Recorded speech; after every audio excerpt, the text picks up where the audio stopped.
Alright, I'm going to talk to you about 10 ways to make money hosting a virtual summit. 10 ways. 10. Let's do it.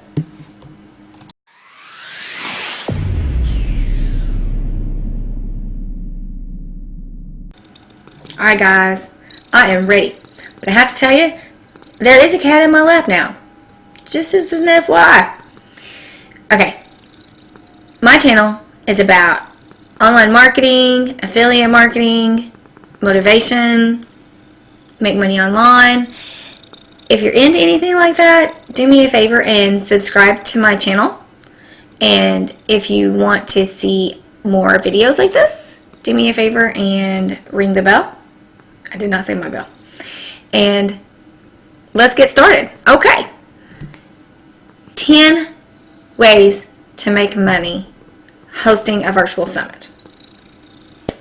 Yeah. Who would have thought? Exactly.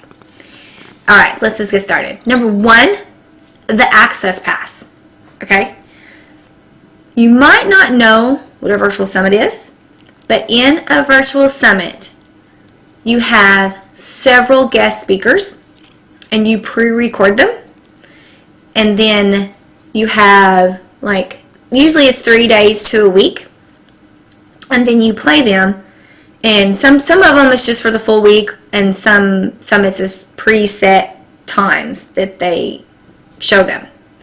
And you try to sell, usually in the beginning, sometimes the price changes, but everything's free at first because everybody has the time to watch them.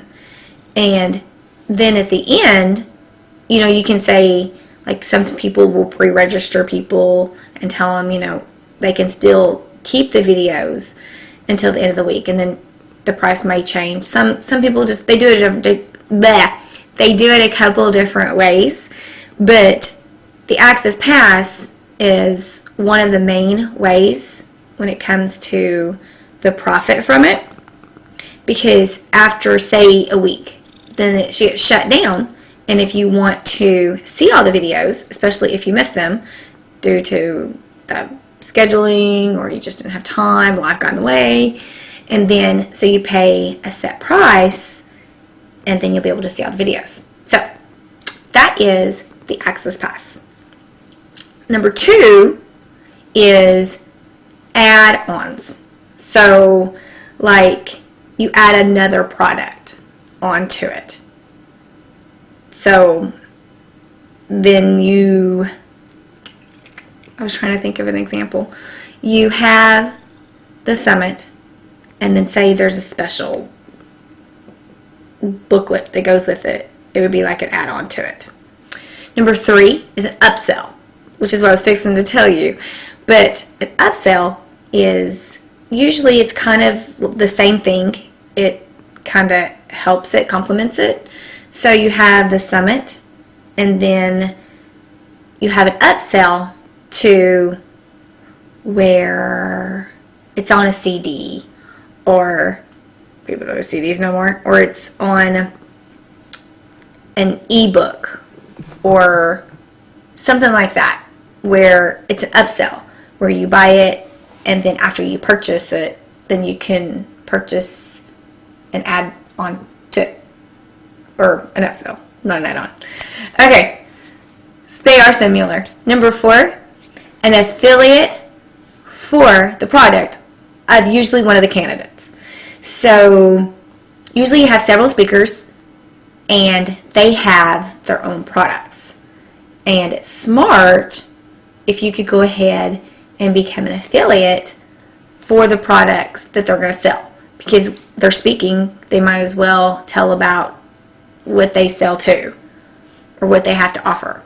So then you can become an affiliate and talk about that as well. I mean, you might as well, it's all going on at the same time, right? Okay, then 5 is courses, and whether it's yours or theirs, because you could already have your own course, and now is a good time to go ahead and just mention it. I mean, you might as well, right? Or they have a course, and then again, you could be an affiliate for their course and sell it at the same time. Number 6 is service and coaching.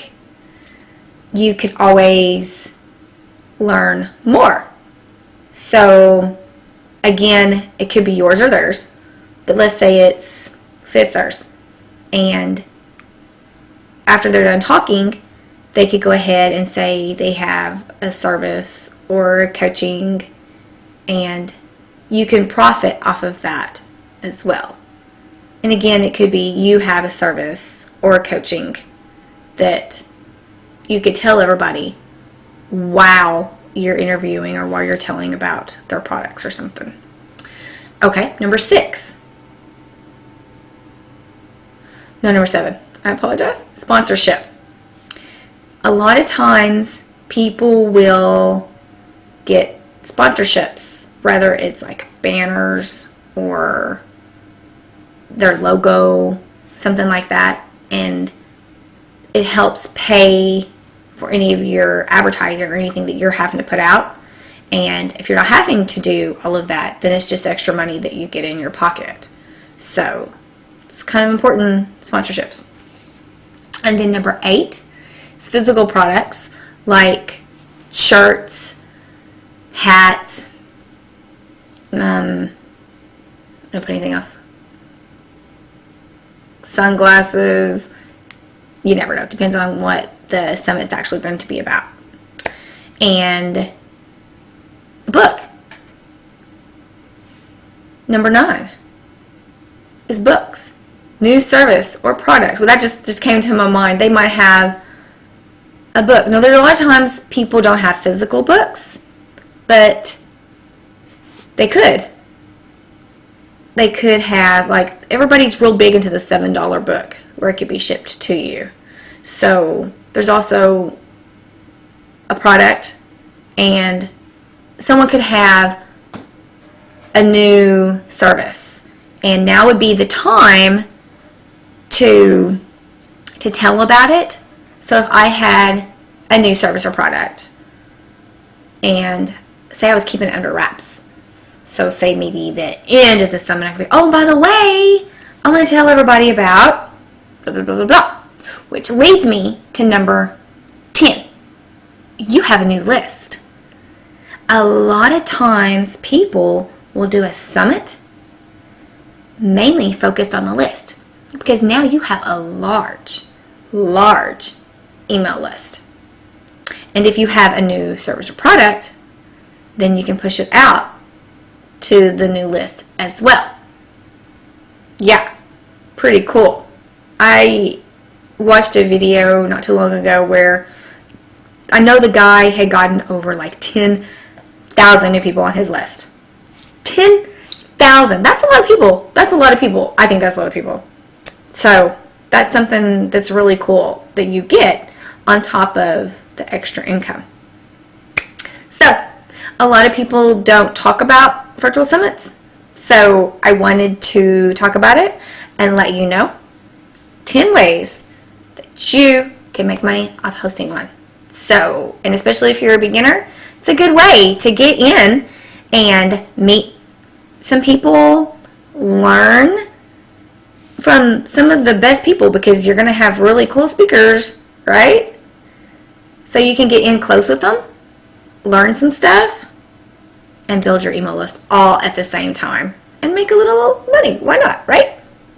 Alright guys, if you got anything out of this video, do me a favor and give me a thumbs up. I would greatly appreciate it. And if you want to see this face again, then ring the bell and subscribe for me so you can see more videos just like this one. And do me a favor and comment. I'm going to start trying to pick like my favorite comment and then read it online. I saw that someone else done that, and I kind of thought it was really cool, so I'd like to do it too. So, again, Shelly, Hopkins, and I will see you on the next video. Thanks.